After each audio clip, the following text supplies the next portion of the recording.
Buenos días, Cuernavaca. Buenos días, Morelos. Empieza bien tu día con nosotros. Estamos transmitiendo desde Cuernavaca, Morelos, México, la ciudad de la eterna primavera para todo el mundo. Desde la plataforma en Facebook de radioprimavera.mx. Buenos días, Cuernavaca. Buenos días, Morelos. Comenzamos.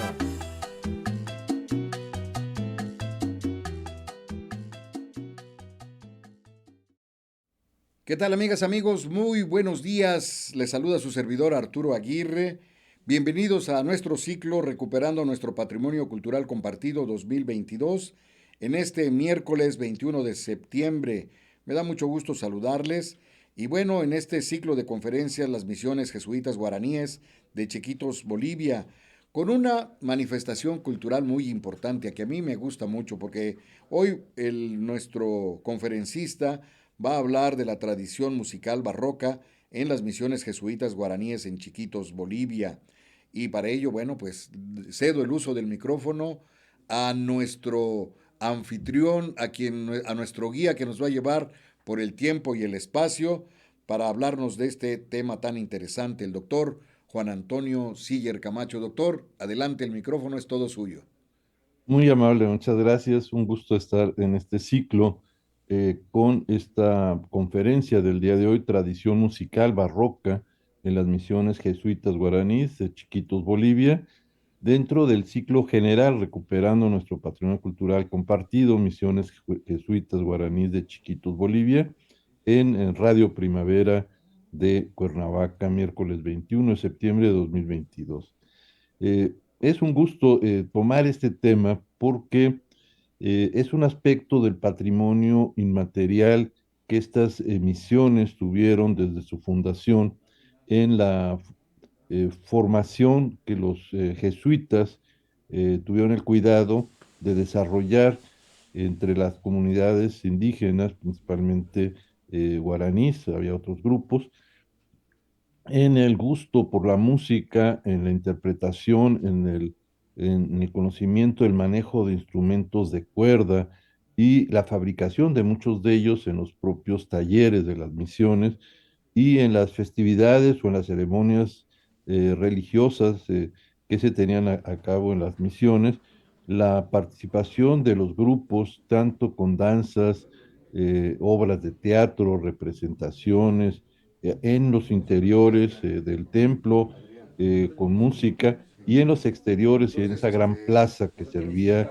para muchas funciones, además de recreaciones Sí. lúdicas, procesiones, escaramuzas, en fin. La música ha estado presente. Los jesuitas fueron expulsados hacia final del siglo XVIII, pero Mañana la vienen a la tradición una. se conservó. Eso es A la una. interesante.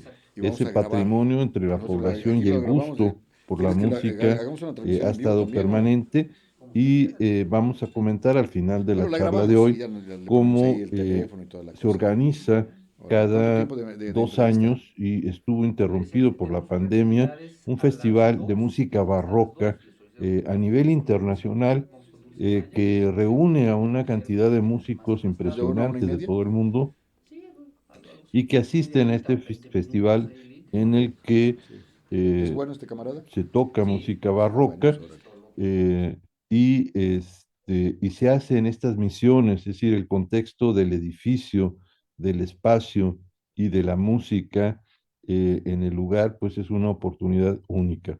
Este es el circuito misional que hemos venido viendo a lo largo del ciclo.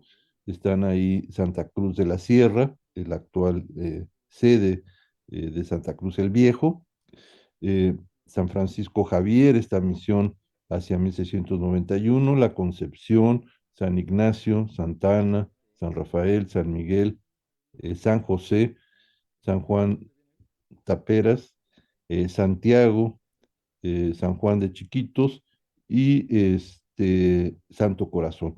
Son estas misiones que se conservan en esta región, de las cuales 6 de ellas han sido declaradas por la UNESCO como Patrimonio Cultural de la Humanidad. Vamos a a dar como referencia en esta sesión estos espacios que hemos venido comentando a lo largo del ciclo, estos espacios litúrgicos, estos templos construidos principalmente con materiales perecederos y que se han conservado. Son materiales de madera eh, de la región tallada, como podemos ver en esas columnas, y las columnas que van a lo largo de los muros laterales, en los que curiosamente la arquitectura se hacía primero los apoyos, estos apoyos aislados que dan una gran amplitud al templo, sobre todo estas columnas intermedias de estas tres naves, se hacía el armazón y la armadura de la cubierta, se cubría con carrizo, madera y teja, y posteriormente se construían los muros. Estos dos muros laterales realmente no son muros de carga, son muros divisorios eh, para aislar el espacio. Tenemos las ventanas y puertas transversales, pero la carga lo tienen columnas que están ahogadas en esos muros y que son las que bajan las cargas de manera vertical, son cargas axiales a la cimentación. Es decir, se hacía primero la cubierta y después los muros. Y los muros no son de carga, a diferencia de otros tipos de edificaciones en donde se tenía que hacer la estructura que va a soportar la cubierta, los muros, y posteriormente se terminaba con las cubiertas, que muchas de ellas fueron hechas también a cubiertas a dos aguas en principios del siglo XVI, en otras regiones, en México, y que fueron cambiándose esas cubiertas a cubiertas de bóveda, y a cruceros y cúpulas posteriormente, que muchas han sido afectadas a lo largo del tiempo por esta actividad sísmica que recientemente tuvimos el pasado 19 de septiembre. Este es el altar de la misión de Santiago en la fiesta del 25 de julio. Ahí se puede ver el altar con un retablo dorado, este, y a la imagen, bueno, la escultura más bien de Santiago del lado derecho, y los músicos que lo van a acompañar en el otro extremo, a un costado, y que nos marca la actividad que actualmente en estas poblaciones, esta es una población en una de estas misiones, la fiesta que dura el día completo del 25 y a veces hay vísperas a ella, se realiza con esta actividad musical.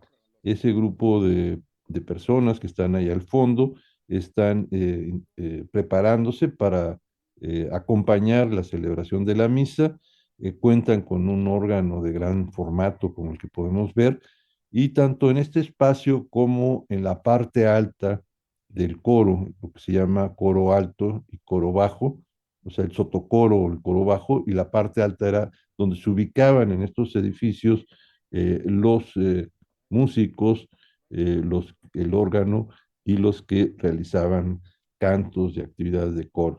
Aquí podemos ver las personas que están acompañando a esta fiesta y estos tubos que cada uno de ellos tienen voces sonoras con una sonoridad impresionante, cuando estos órganos, particularmente con música barroca de Bach, que era la que junto con otras partituras de otros autores se tocaba en el siglo XVIII, y que en este festival, no en estas ceremonias, sino en este festival, se acompaña con grupos ya de orquestas de jóvenes de todas las edades, este, y en este caso es una celebración del patrono en su fiesta. Aquí podemos ver ese órgano, que es uno de los más grandes que tuve oportunidad de eh, documentar de manera fotográfica en todas estas misiones, en las 10 misiones que existen en el lugar.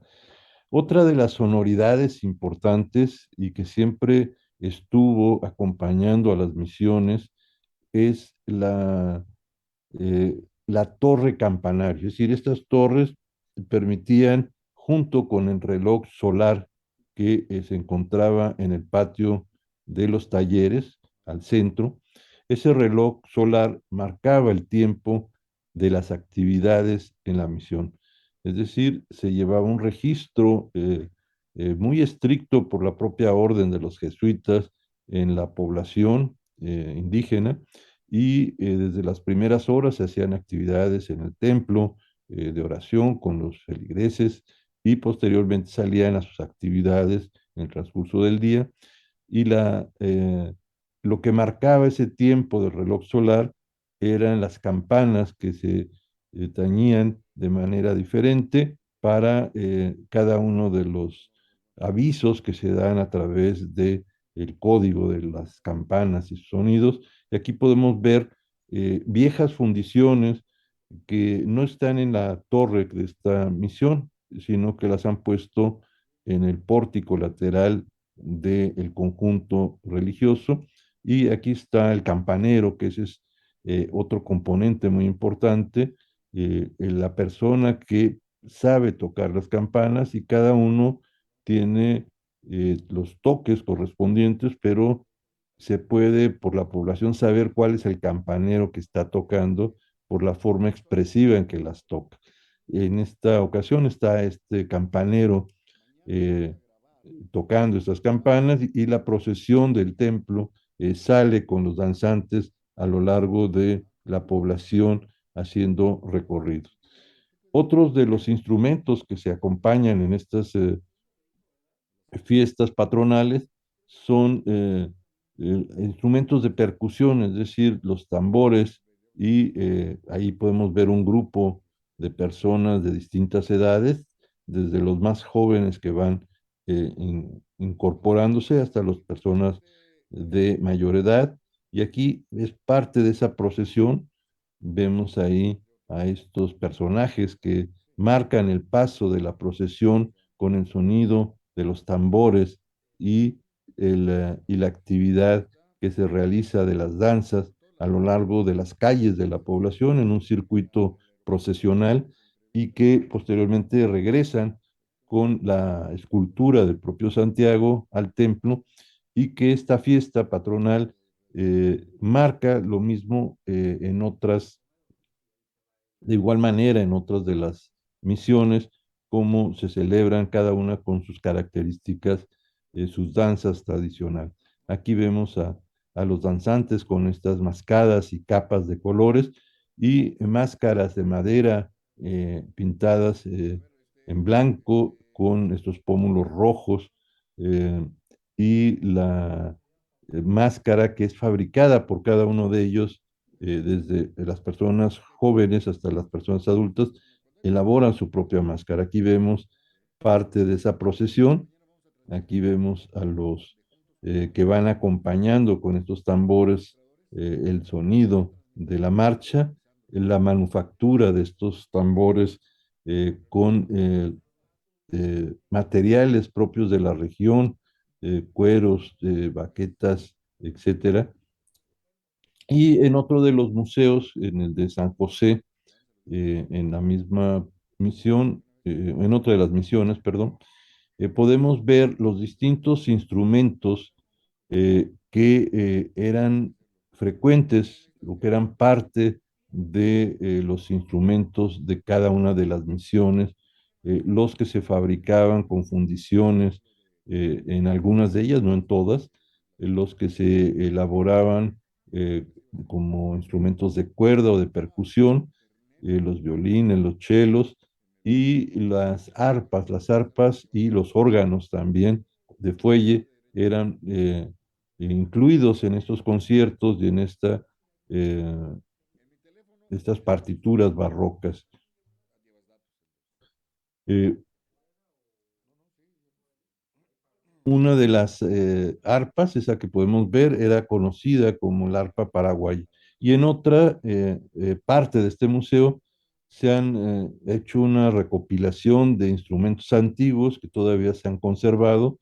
Al fondo vemos esta arpa de gran formato, que en algunas pinturas de las misiones están representadas con pequeños ángeles o personajes, algunos no alados, otros sí con alas, que tocan estos instrumentos en los muros interiores de la misión. Se ven estas representaciones y ahí tenemos al fondo esta arpa, los chelos y estos otros instrumentos de cuerdas y las flautas en la parte más cercana a nosotros. Y luego vemos las campanillas también que eran frecuentes en las procesiones. Aquí vemos lo que se llama el bajón 1 y el bajón 2, que son estos dos instrumentos.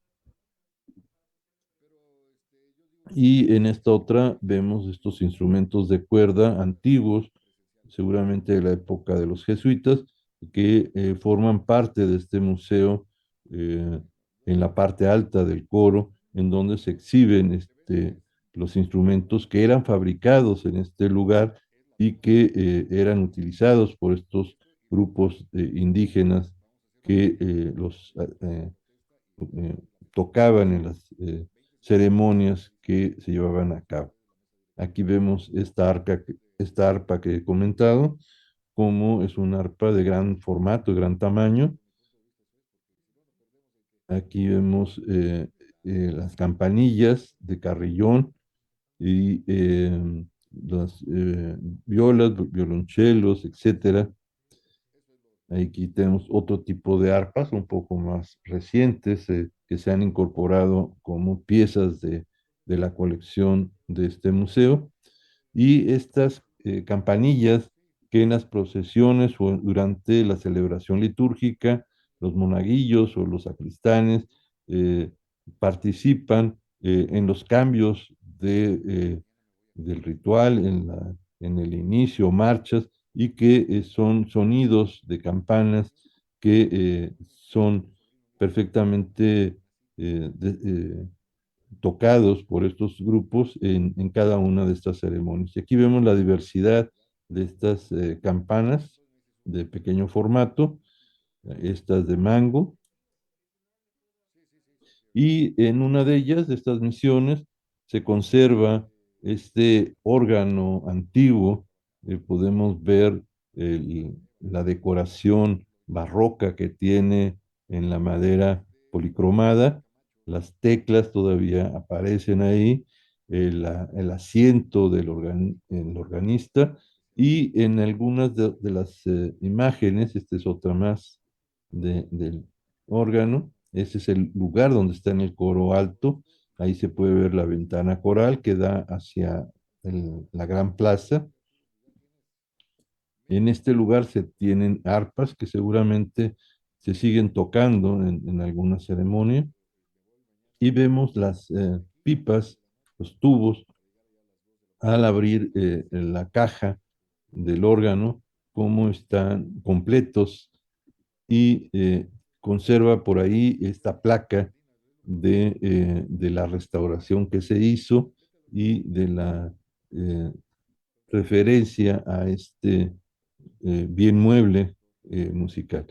Estos son los fuelles hechos con baqueta, con cuero, que permitían llevar el aire a las pipas y que se podían hacer sonar de esa manera.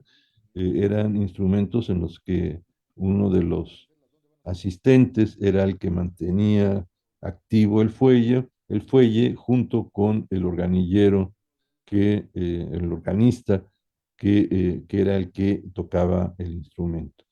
Aquí podemos ver estos fuelles antiguos, este un poco más reciente, quizás una restauración, y este se ve un fuelle antiguo de cuero que se ha dejado como parte de la colección.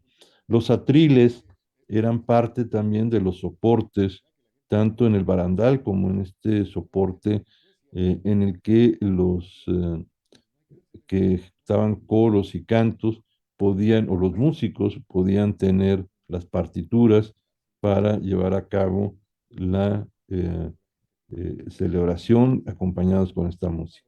Aquí se puede ver en esta iglesia de Santana, la misión de Santana, este espacio interior y cómo los músicos y el coro están en la parte de la entrada en la parte superior, en el coro alto, y en la parte frontal está la sección de los feligreses que acompañaban a la celebración, en donde eran separados hombres y niños al frente y mujeres y niñas atrás. Al igual que en los confesionarios, había una separación por sexos. En este sitio se observan estas campanillas que también son usadas en las actividades que se realizan. Y aquí vamos a tener una serie de torres campanarios, algunas magníficas como esta de San José Chiquitos, en la que la torre campanario tiene ahí una fecha, 1748, y es una torre que sirve además de acceso, está alineada en el muro externo entre la plaza y el patio principal de los talleres, y ese eje coincide muchas de las veces con una calle principal que está más alineada en muchos casos al eje de la torre como un remate visual que al eje de la iglesia. Este eje se continúa al centro del patio, en donde siempre hay un reloj solar, que es el que junto con la torre campanario rigen la comunicación con toda la comunidad del lugar. Tiene tres cuerpos, un primer cuerpo, segundo y un tercero doble, en el que se alojan, ahí podemos ver todavía las campanas que se pueden escuchar en toda la población, en toda la misión y en los alrededores. Se remata con este chapitel eh, piramidal, muy característico de estas edificaciones. Esta es otra torre campanario de manufactura más reciente del siglo XX, seguramente la original colapsó, y es una torre de tres cuerpos. En la parte de arriba están las campanas, que son las que vimos también colocadas en la parte de abajo. Otros de los campanarios están en algún punto interior de ese patio de talleres. En este son cuatro grandes eh, troncos rollizos en los que la escalera eh, de caracol, escalera central, permite llegar al soporte del segundo cuerpo en el que están esas campanas sobre traves y travesaños y la cubierta de cuatro aguas con teja de barro. Este es otro de los campanarios tradicionales en la eh, Iglesia de la Inmaculada Concepción de Chiquitos, en la que tiene un solo cuerpo, dos cuerpos, uno muy elevado, el que está en la parte de arriba, la escalera de caracol al centro, y las campanas están ubicadas en la parte alta que permite tener una mejor sonoridad. Esta es la torre campanario, también al eje del patio y de la calle principal que llega a la plaza y alineada también con el reloj en el centro de este patio, es la torre de la misión de San Miguel Arcángel en Chiquitos. Es una torre de varios cuerpos, son un primer cuerpo, un segundo, tercero y cuarto, en el que la parte superior está abierta y en donde se alojan las campanas. Y esta otra torre, similar a otras que hemos visto, esta torre campanario, la misión de Santa Ana, en Chiquitos, en la que se puede ver con estos horcones y estos troncos rollizos y esta escalera sencilla que permite llegar al punto más alto y donde se han conservado algunas de las campanas originales que fueron fundidas en el siglo XVIII. La misión de San Rafael tiene este tipo de torre eh, sobre estos cuatro soportes y un balcón con esta decoración muy barroca y muy similar a muchas otras en otras regiones, esa forma como de S, y las campanas están alojadas en la parte de arriba con una cubierta de 4 aguas, con teja de barro. Y estas son algunas de las campanas que han formado ya parte eh, del museo. Se han quitado de las torres y se tienen en resguardo. Está fechada para 1868 y tiene todas las campanas y su fundición, que es importante, tienen un nombre. Las campanas tienen una fecha siempre y un nombre. Aquí vemos otra campana en este sitio de 1767 que forma parte de estos instrumentos sonoros, y estas de procesión con mango que eran utilizadas en las procesiones externas en el pueblo. Algunas se han fracturado como esta, en donde pues se han pasado ya a formar parte de la colección del sitio. Un personaje muy importante fue Domenico Cipolla. La biografía que pude armar de este religioso jesuita es que estudió en 1707 en Florencia. Posteriormente, durante un breve periodo, estudió en Nápoles y posteriormente se traslada a Bolonia, y para 1709 completa su formación musical en Roma, en donde ocupa el cargo de organista de la Chiesa del Gesù, que es el templo más importante de los jesuitas. Durante los primeros meses de 1716 viajó a Sevilla, en España, en donde comenzó su noviciado, ingresando el 1 de julio en la provincia del Paraguay, en donde estaban todas estas misiones de frontera en la región de Argentina actualmente, Paraguay, Uruguay, Brasil. En el año siguiente se estableció en Córdoba, Argentina, y ahí completó sus estudios de teología y filosofía como preparación para ser ordenado como sacerdote. Falleció hacia 1726 debido a una enfermedad infecciosa. Se cree que probablemente haya sido tuberculosis, pero se desconoce realmente el dato exacto. El contexto histórico que tiene este personaje y la importancia que tiene para las misiones jesuitas guaraníes es que es contemporáneo de Bach, Händel y Scarlatti, y es difícil comprender cabalmente la vida y el legado de Cipolla fuera de este contexto histórico en el periodo virreinal. Dada la fama musical y religiosa que tenían las reducciones, que era como eran llamadas las misiones jesuitas de guaraníes, es comprensible que haya decidido ingresar a la Compañía de Jesús y viajar hacia Sudamérica, al Paraguay particularmente, y posteriormente a la región de Chiquitos en Bolivia, para convertirse en misionero. En los 8 años y 5 meses de actividad en la ciudad de Córdoba, capital de la provincia jesuítica del Paraguay, que en ese momento pertenecía a Paraguay, Cipolla compuso una cierta cantidad de música que luego se enviaba por medio de emisarios a los 30 pueblos que conformaban todas estas reducciones en esa frontera con el territorio que pertenecía a Portugal y que actualmente es Brasil. Cuando España ordenó la expulsión de los jesuitas hacia 1767, la mayor parte de sus composiciones permanecieron en los pueblos, en las misiones, y se perdieron cuando estas fueron desapareciendo. Pero lo interesante fue que fueron rescatados en trabajos realizados en esta región de Chiquitos, eh, las partituras, algunos marcan más de 7.500.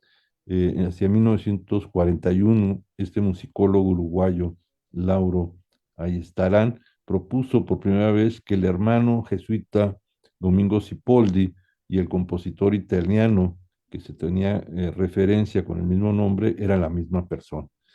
Hacia 1972, en las reducciones jesuítica, las misiones San Rafael, Santana, de Chiquitos al oriente de Bolivia. Este arquitecto suizo, Hans Roth Merz, encontró el archivo musical de ambas poblaciones, que comprendía unos 2.500 folios y que hoy forman parte del archivo musical de Chiquitos y de los cuales eran desconocidos. Es decir, un hallazgo muy reciente, hace 1972, de ese archivo de este musicólogo jesuita y que eran partituras que formaban parte de los archivos y de la música que se tocaba en estas misiones. Estas incluyen 2 misas, 2 salmos, 4 himnos, 5 antífonas y otras obras barrocas. En total, al parecer, son cerca de 7.500 las que se encuentran. Y otro aspecto interesante, eh, más actual, es que el Festival de la Música Barroca en Chiquitos, Bolivia, se realiza periódicamente cada 2 años. Eh, Esta última ocasión, la de 2022, que había sido interrumpida por la pandemia, se comenta que llegó a congregar hace algunos meses más de 1.000 músicos provenientes de 15 países entre el día 22 de abril y el 1 de mayo del año en curso. Se tuvieron conciertos en 20 sedes a lo largo de estas misiones y se realizaron diversos programas eh, de música en todas ellas. Este festival de música barroca es organizado desde el año 1996 por la Asociación Pro Arte y Cultura, APAC, y que cada 2 años se hace una edición del mismo. La edición de este año, 2022, tuvo un componente especial, ya que en 2020 se tuvo que suspender por lo que habíamos mencionado anteriormente. La música barroca de las misiones de Chiquitos corresponde a estas antiguas misiones jesuitas de Chiquitos, constituyen una de las principales riquezas del patrimonio cultural regional y nacional. De hecho, 6 pueblos y templos de Chiquitos son patrimonio cultural de la humanidad por la UNESCO, que es lo que había señalado al inicio. Y durante este proceso de restauración de los templos, con la actividad de este arquitecto suizo, se descubrió esta riqueza y la magnitud de las mismas. Más de 5.000 partituras en mojos y 4.000 hojas de música sacra escritas entre los siglos XVII y XVIII fueron recuperadas, tanto de músicos europeos que habían enviado, tenían esas partituras, como como las de los indígenas de la zona y que fue interpretada cotidianamente en estos pueblos hasta mediados todavía del siglo XIX. Desde entonces las misiones de la Chiquitanía se propusieron conservar este patrimonio, impulsando estas orquestas locales con grupos jóvenes, con el fin de preservar y difundir la belleza de este patrimonio mundial y el rico archivo musical de Chiquitos y de esta región contigua, que es la región de Mojos. Un gran grupo de voluntarios concibió la idea de hacer este Festival Internacional de Música, teniendo como escenario los magníficos templos y sobre todo para hacer que la ciudadanía local, la población de estos lugares, tomara conciencia de la importancia que tiene este legado histórico como un componente de identidad. Y este es uno de los bellos carteles que se hicieron hacia 2016, en donde aparece ahí el 11º Festival Internacional de Música Renacentista, que es la música que se toca y barroca americana en estas misiones de Chiquitos. eh, eh, es un cartel elaborado en la ciudad de Santa Cruz, Bolivia, Patrimonio Nacional, Patrimonio Municipal. Y vean esta ilustración de esta mujer con los instrumentos de cuerdas y que fue la promoción en ese año 2016 de uno de estos festivales que cada 2 años se llevan a cabo. Con esto damos las gracias a la asistencia que nos ha venido acompañando y si tenemos algunos comentarios por chat, con gusto podemos aprovechar estos minutos que nos restan para dar respuesta. Eh, no hemos podido eh, presentar la música. Yo tengo varias grabaciones, pero yo los invitaría a que entren a estas estaciones en las que uno puede por internet bajar música y busquen Festival de la Música Barroca en Chiquitos, Bolivia, y encontrarán muchas de estas grabaciones que se hacen en estos festivales y que pueden ustedes escuchar esta música de esta época renacentista o barroca, tocada. Algunas de estas tienen videos y se pueden ver los espacios en los que estas se llevan a cabo y la buena eh, instrumentación que se hace por parte de estos jóvenes que son pues el patrimonio intangible, es decir, esos jóvenes que continúan con una tradición musical y que el enlace es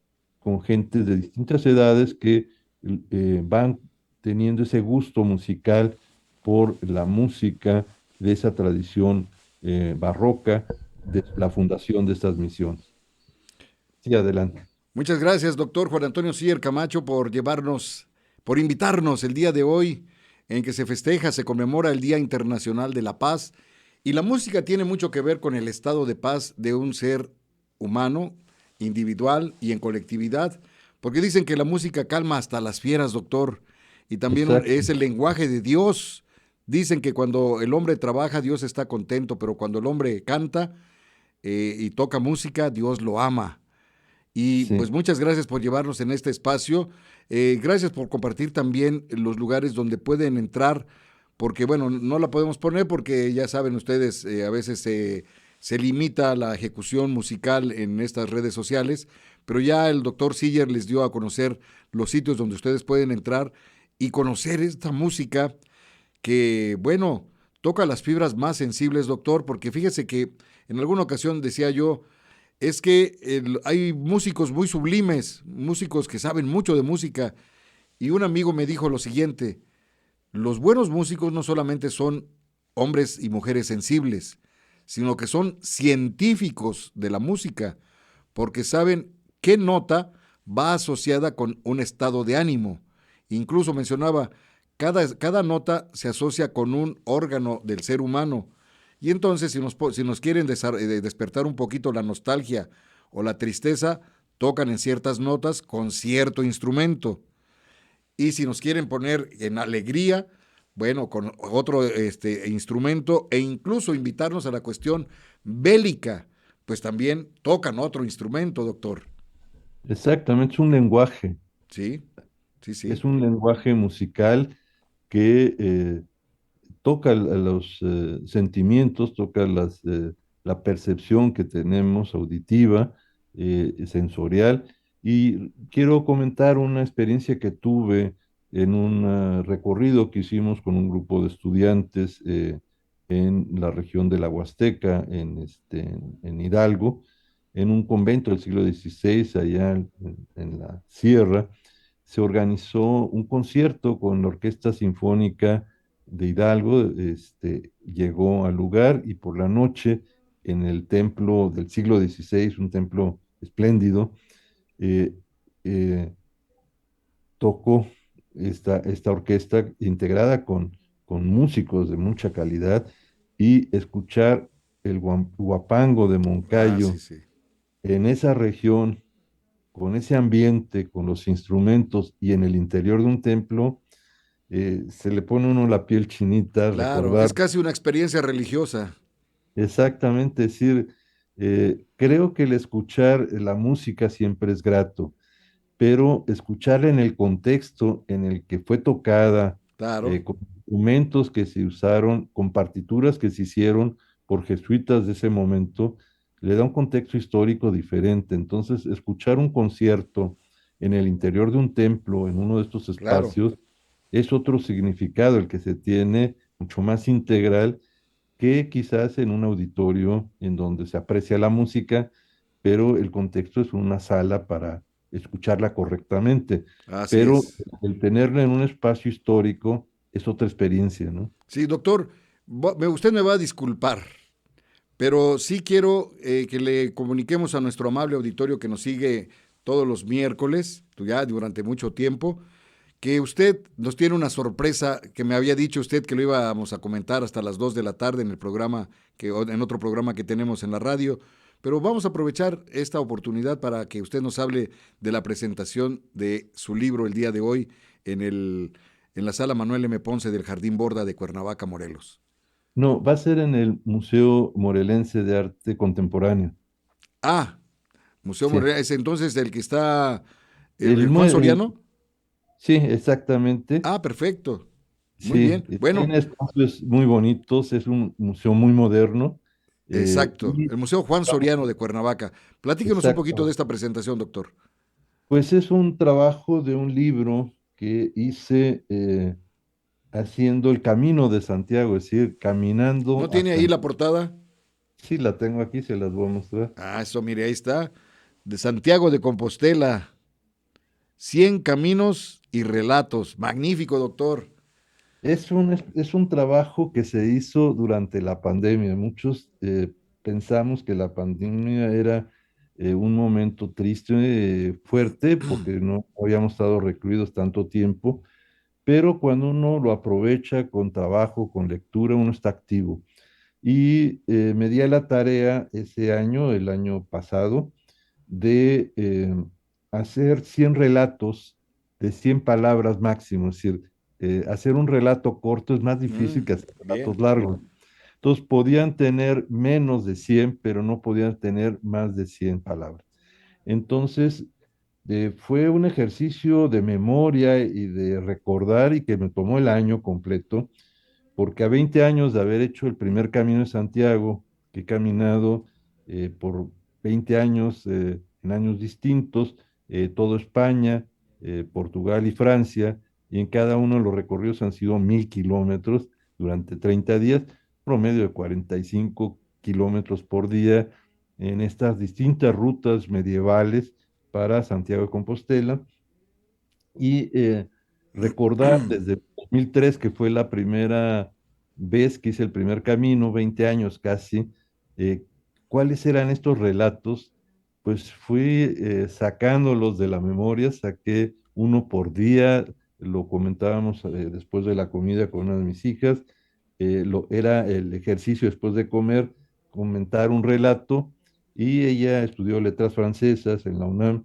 y me ayudaba así como juglar, yo comentándolo y ella eh, después transcribiéndolo a que estuviera correctamente escrito y que fuera de Magnífico. buena lectura. Y entonces fuimos sacando uno por día, después dos por día, después tres por día, y salieron a lo largo del año 100 relatos que hablan de distintas experiencias en los caminos, en varios caminos, no solamente en uno, y que pues resulta interesante. Me recordó a Bernal Díaz del Castillo, que años Claro, después, grande, con la eh, crónica. con la crónica en Antigua Guatemala, y ya muy mayor, escribió. Y Sí, sí se puede, o sea, la memoria claro, guarda. claro. Doctor, pues ya no les vamos a contar más a nuestros amigos para que posteriormente yo voy a salir a la Mayor de las Antillas hoy en la noche, mañana en la noche, pero regreso y prepararemos un programa especial sobre el Camino de Santiago y sus experiencias, 100 relatos. ¿Le parece bien? Me parece muy bien. Podríamos hacer un primer programa del camino en este Sí, formato y otro sobre el libro, y podernos correcto. unir en cabina, estar ahí con Me ustedes. parece perfecto, doctor. Y hoy invitamos al auditorio que nos está escuchando a acudir al Museo Morelense de Arte Contemporáneo, el Juan Soriano, junto al mercado. A las 6 de la tarde vamos a tener 6 de la la tarde. presentación Perfecto. con dos grandes personajes, el doctor Edmundo Calva, que es el presidente del Seminario de Cultura Mexicana, capítulo Cuernavaca, y del maestro Adalberto Ríos Salay, quien tiene el programa de Viajando con Sentido. Y invitamos al a nuestro auditorio que ahorita justo a la 1 él va a pasar en Radio UAM Ah, el perfecto. segundo programa que hicimos. El primero hablamos del camino y este que él va a presentar hoy en una entrevista que me hizo durante 1 hora, que es la duración del programa, hablamos del libro. Entonces, Bueno, yo me, va a yo, ser yo un traeré, yo anticipo, traeré un roncito cubano para no lo que tomo. podamos platicar acerca de este viaje con sentido y del camino a Santiago, mi estimado doctor.